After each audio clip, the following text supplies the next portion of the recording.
Okay, good evening, everybody. It's Wednesday night, so we're going to be learning halacha and Tanya. So we're going to leave Moksa for a little while, and we're going to discuss various different laws. So what I thought we'll learn tonight is what's called the laws of chinuch, of educating children. Not how, just the halacha. There's a whole siman in Shulchan Aruch that talks basically about what you're allowed to do with a child, what you have to stop them from doing, things like that. So let's begin by saying that there's a rabbinic obligation on a father. There are opinions that say the mother also, but most opinions say there's a rabbinic obligation on a father to educate their younger children until bar and bas mitzvah in all the mitzvahs of the Torah, whether it's a biblical mitzvah, rabbinic mitzvah, based on the knowledge of the child, meaning the maturity of the child. Now, before we go further, even though the halacha says the obligation of education is on the father, not the mother, but practically speaking, the Rebbe said many, many times, because the mother is home more, used to be at least, more at home with the baby, so obviously practical obligation of teaching the child, how to make a bracha, what to do, and right things and wrong things.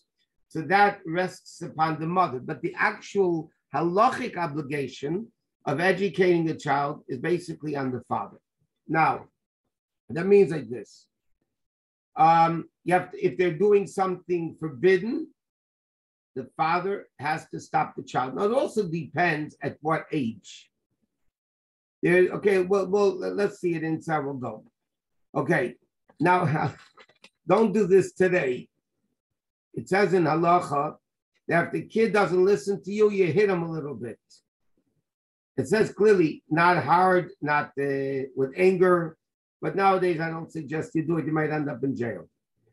Now, you have to make sure, one of the main things you have to make sure when it comes to children, this is halacha, that they teach them not to lie. Children by nature have a tendency of lying. So you have to teach them they should always speak emes. They should always speak truth.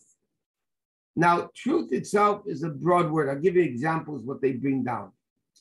Is somebody allowed to call a great-great-grandfather my grandfather?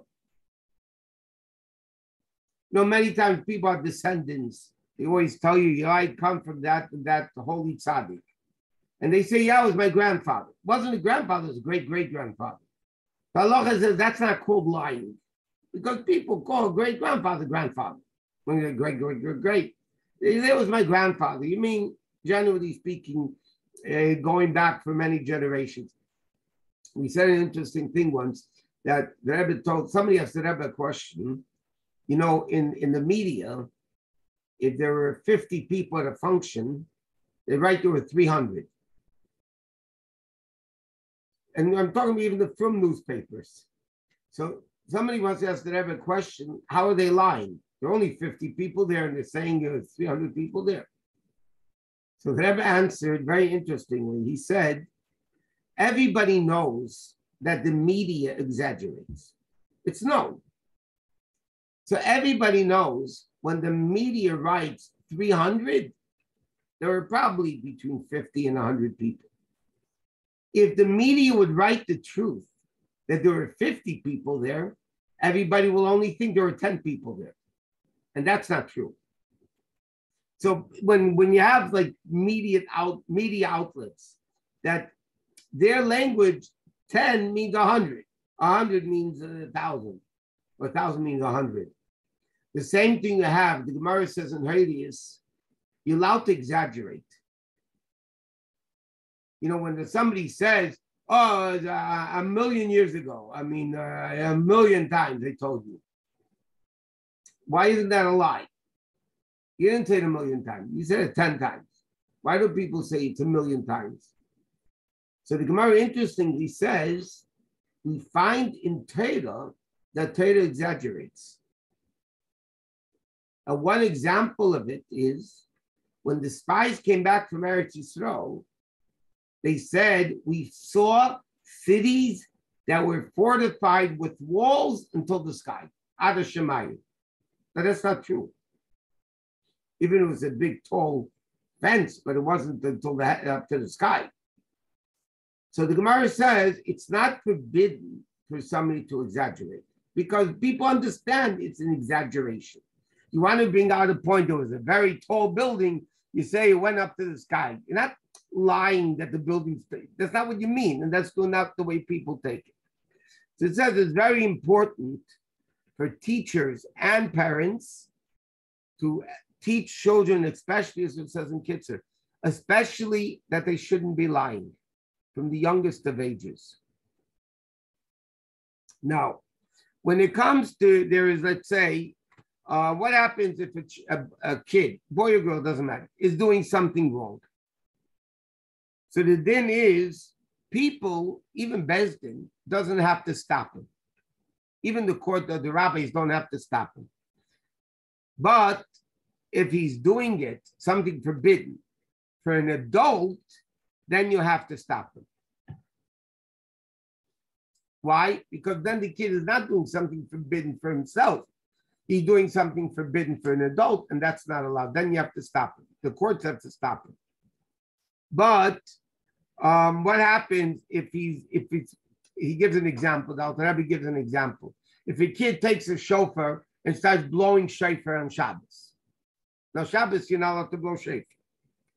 So if a kid blows shofar and nobody stops him, so to speak, then people are going to think, people that are not knowledgeable, are going to think that you're allowed to blow shofar on Shabbos, and that would be misunderstood. So then if a child is doing something publicly that could be misunderstood by the masses, then halacha is everybody has to stop him.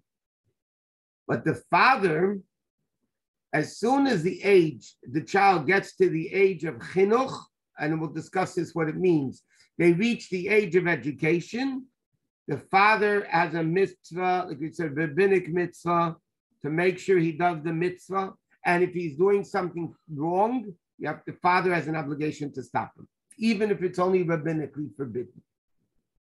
Now, what does it mean by the age of chinuch? The age of understanding, the age where a child is what's called higia lechinuch. In halacha, there's an expression, at a certain age, a child comes to the age of where he needs to be educated.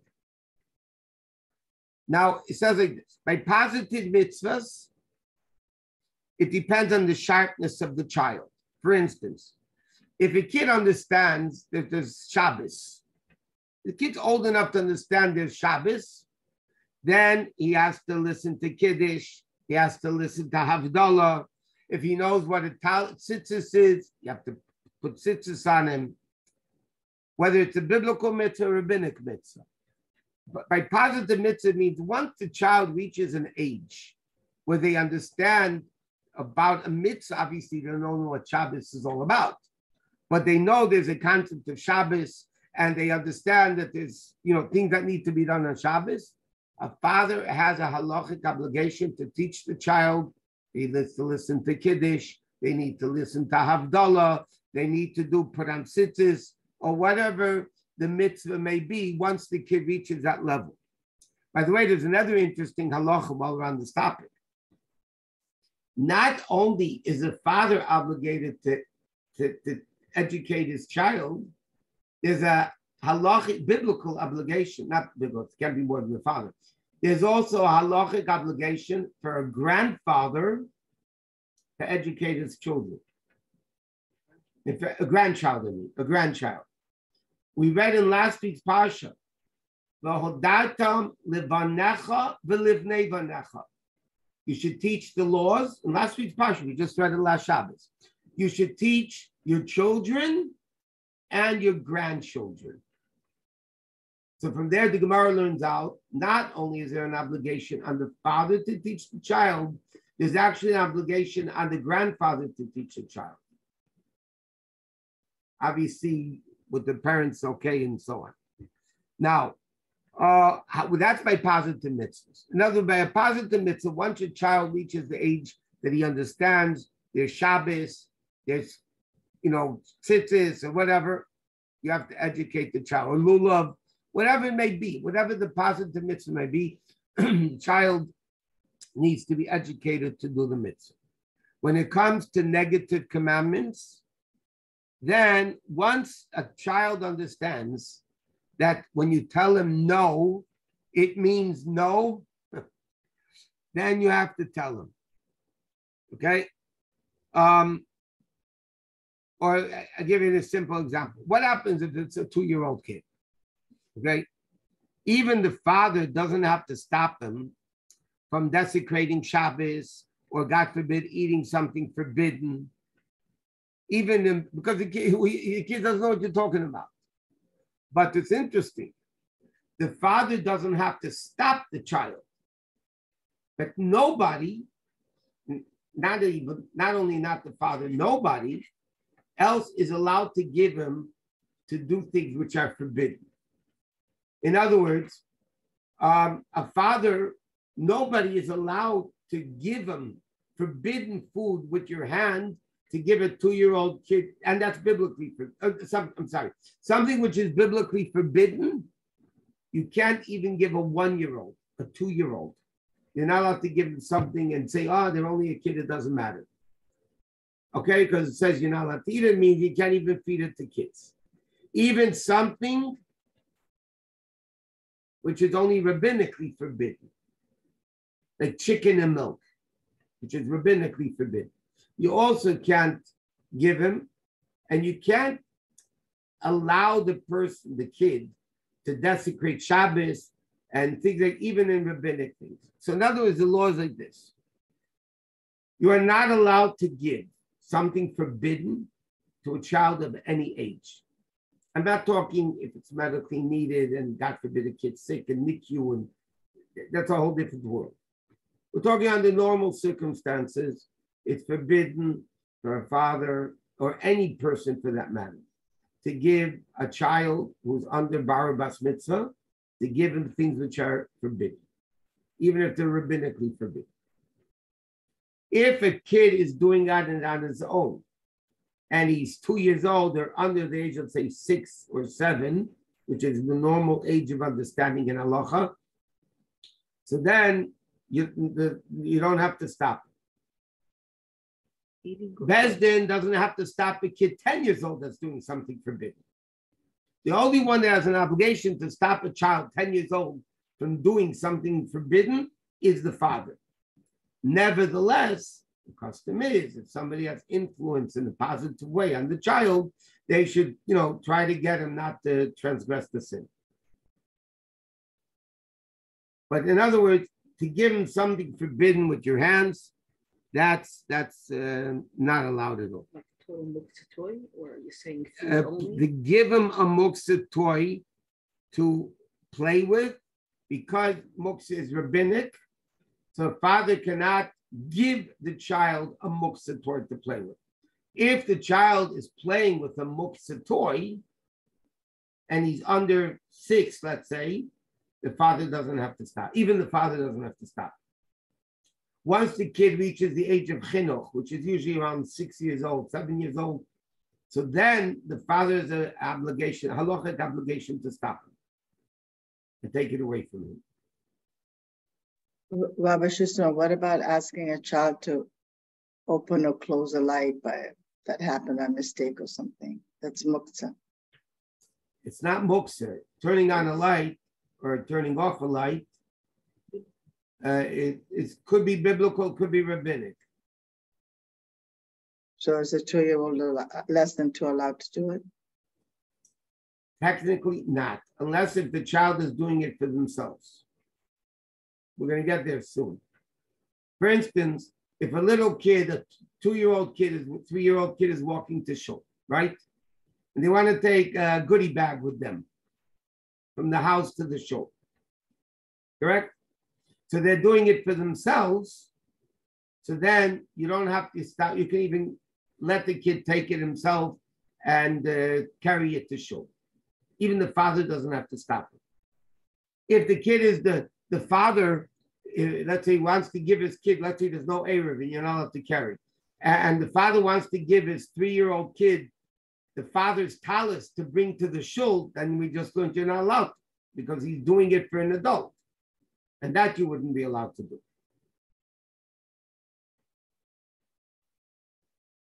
That's the difference. Now, if a non-Jew is giving food, trade for food to a kid who doesn't understand them, he's not under the age of understanding, the father doesn't have to stop him. But you're not allowed to tell the non-Jew to give the kid not kosher food. Let me explain something else, which is very important in this mitzvah of chinuch. And that is as follows. There's something called the Shabbos Goy, which is, by the way, in halacha, misused much more than halacha allows. People, Goy. It's not so simple in halacha. That's number one. Number two, a child, even if he's allowed to do something, he is not a Shabbos Goy. The kid's a Jewish kid. Okay? He's not obligated in mitzvahs. But the Alter Rebbe brings down in Hilchos Shabbos where this din is, and he says, a child, okay, even though he doesn't have to do tshuva for the sins he did when he was a child, it's still appropriate that he should accept upon himself tshuva. In other words, there's a very important halacha of a child. Halacha of a child is the kid is a Yiddish child. He has a neshama. You don't want his body eating treif just because he's 2 years old or 3 years old or whatever it may be. You're going to let him eat not kosher. Why? It becomes his blood and flesh. So we don't want to do it. The only question is from a halachic perspective. So we learned nobody is allowed to give, a Jew is not allowed to give him non-kosher food. A non-Jew, if he does it on his own, you don't have to stop the non-Jew from doing it. But you're not allowed to tell the non-Jew to give the child something not kosher or to do something forbidden. Now, what happens if a child is sick? So then you could tell a non-Jew to give him the food because, you can tell a guy to do those things in the place of a sick person. So then, you can have if the child is sick, then you can ask a non-Jew to give him the non-kosher food better than a Jew giving the child the non-kosher food. Now, we're not talking, again, God forbid, a child is ill and they're in the hospital or whatever it is, and they need certain foods that you don't find in the kosher world. There's no question that the child, even if it's not a life endangered situation, but it's dangerous, they have to do it. Okay, now, some people say that if a child needs it, we don't pass like that. Okay. I'm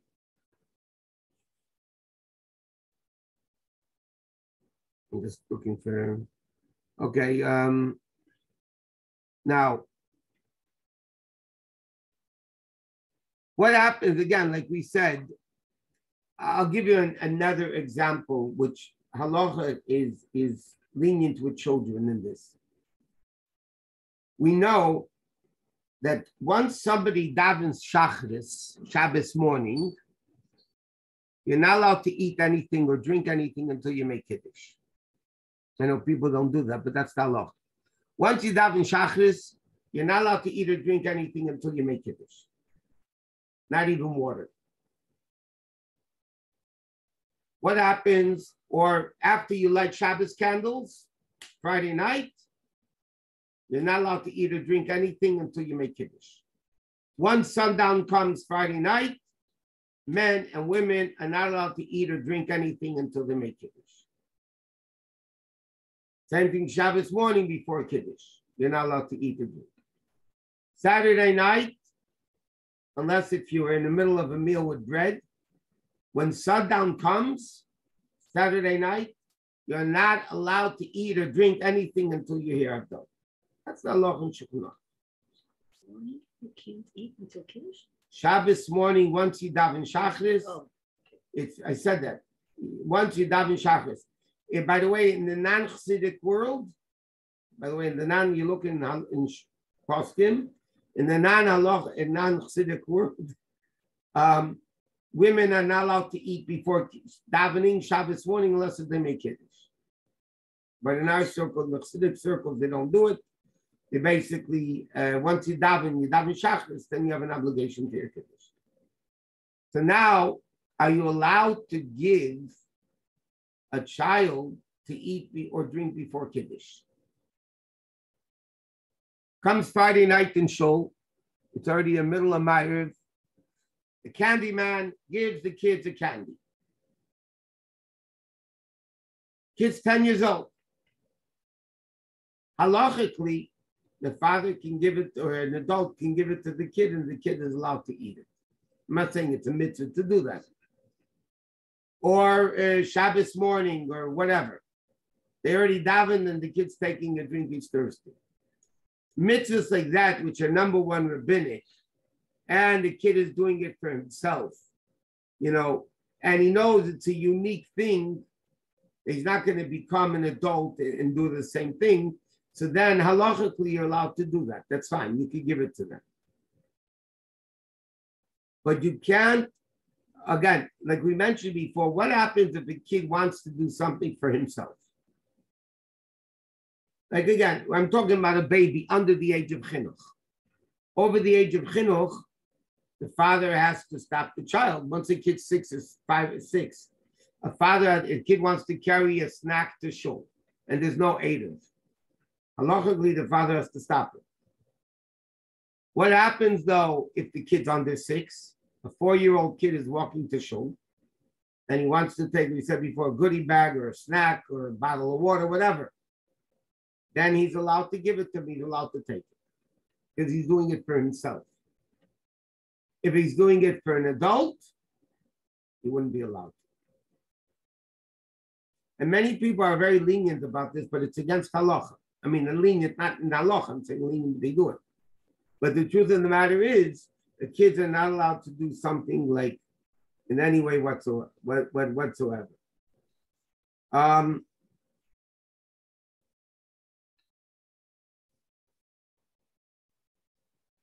Okay, sometimes, okay, that's not a practical thing, I'm not going to say.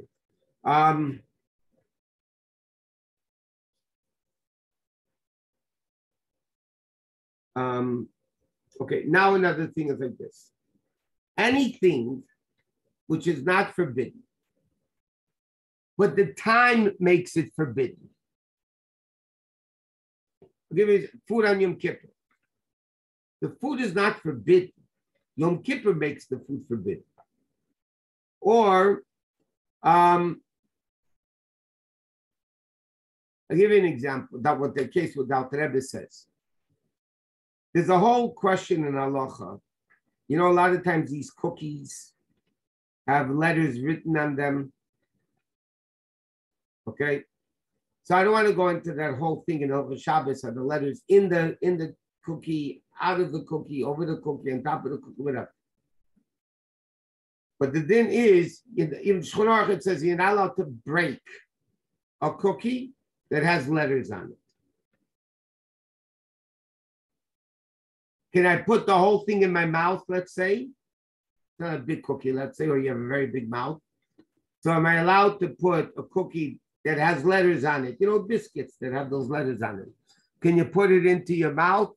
So there are people that hold, there are opinions that hold that you're allowed to eat. You're not allowed to break it, but you can put the whole thing in your mouth at one time. Now, the Rebbe holds you can't. You're not allowed to break it, you're not allowed to eat it. Nevertheless, you can give such a cookie to a kid under bar mitzvah, even if he reached the age of chinuch. Because you're not giving him anything treif. You're not educating him in eating treif. It happens to be the day forbids eating it because you're going to break letters and it's called erasing on Shabbos. Well, the food is not treif. And that's why, halachically, a parent can feed a kid on Yom Kippur. You're allowed to, is a 10-year-old kid is not fasting, right? The mother or the father can give him the food to eat. Either giving him something forbidden with their hands. The answer is it's not forbidden. The food is kosher. The day doesn't allow you to eat it. So he's not getting educated in a bad way.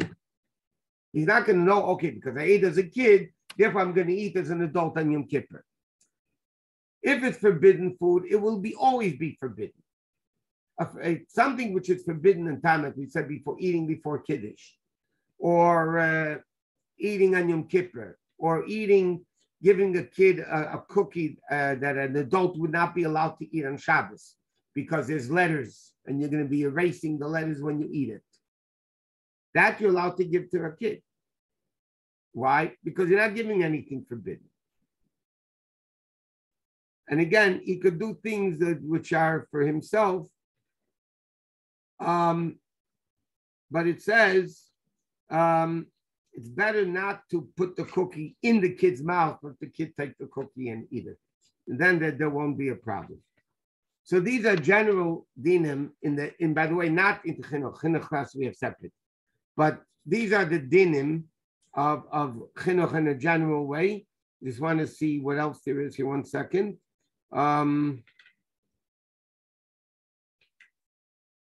Yeah, and by the way, he mentioned, I'm going to just strengthen this din. He says here, you can't give a kid, even if he's under 9 years old, okay? You can't give him a siddur, a chumash, or a talis to carry to shul for the father or for the mother. If he's doing it for himself, that's not what he said he could do. You're not allowed to, there's a din in Shulchan Aruch, you're not allowed to scream at a kid that you're going to hit him later for what he did now. But this is a shkafa more than kids don't know future or past. They know now. If a kid does something wrong now, you can't punish him 5 years from now, or next week, or next month. Kid does something wrong, halacha says you have to punish him right away or be quiet. You can't threaten a child. If you do this now, I'm going to punish you next week. First of all, it doesn't function because in kids' mind, that's next century. But, okay. By the way, okay, one more din and then we'll go to Tanya. According to halacha, a child is allowed to nurse from a non-Jewish woman. The milk of a non-Jewish woman is kosher. Halachically. Conceptually, it says you shouldn't do it. Okay, according to Midas Chassidus, it says according to spirituality, you shouldn't do it. But halachically, the milk of a non-Jewish woman that can nurse and breastfeed, it's not treif. Even though she ate treif food, even though they're not Jewish, the milk halachically is still kosher. Therefore, what happens, let's say somebody needs, baby's in a hospital and the mother doesn't have enough milk and they would rather use breast milk and they have these breast milk banks, and the milk might not be from a Jewish woman, probably isn't, majority is not Jewish. Halachically, you're allowed to do it. But it says, if possible, you try to avoid it. Okay, time for Tanya.